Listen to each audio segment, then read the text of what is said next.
Well, this is the Amen Adventist Loving Lodi for Jesus Health Clinic. We call it Health for Lodi. And we are here serving the medical and dental needs of the people of Lodi, whoever is underinsured or uninsured. So we decided, we just sensed this is something we need to be doing here in Lodi. Reached out, God made the connections, and we're so thankful. It just is amazingly moving to see the people lining up, to see the people getting care here.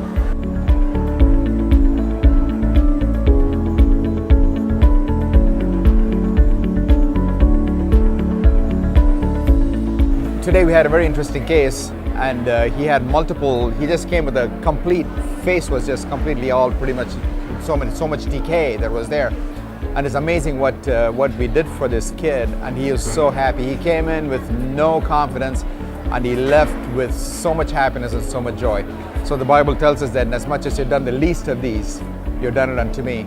And this is one of the principles that we use here at Amen as well. That was a great experience. They actually did all my fillings, like 10 fillings for me today. 10? Yeah, it was amazing, yeah. The wait wasn't that long or anything, so I'm happy all the way around. Yeah, just everything from the line to the service to the dentist, everything was perfect here. It's more than I can ask for, and I'm really appreciative of what you guys do. I see this event as something that really gives the Holy Spirit the opportunity to work. And it's just been so evident with the volunteers that have come, and with the way that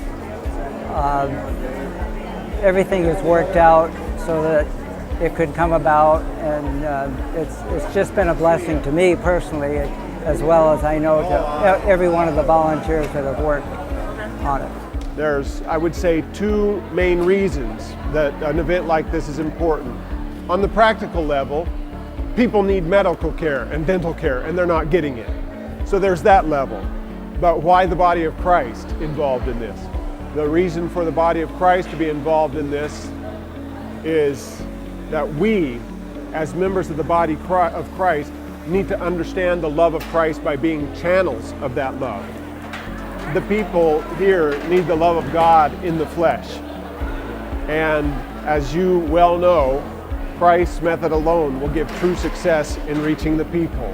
The Savior mingled with men as one who desired their good. He ministered to their needs, showed his sympathy for them, and won their confidence. Then he bade them follow me. We're unabashed in our wanting to do this, whether people choose to become followers of Jesus or not. We want to do this for them, but we couldn't be true followers of Jesus and not pray that somehow this is a link in a chain of showing the love of Jesus to them, to where they begin to see him for who he really is and put their trust in him too.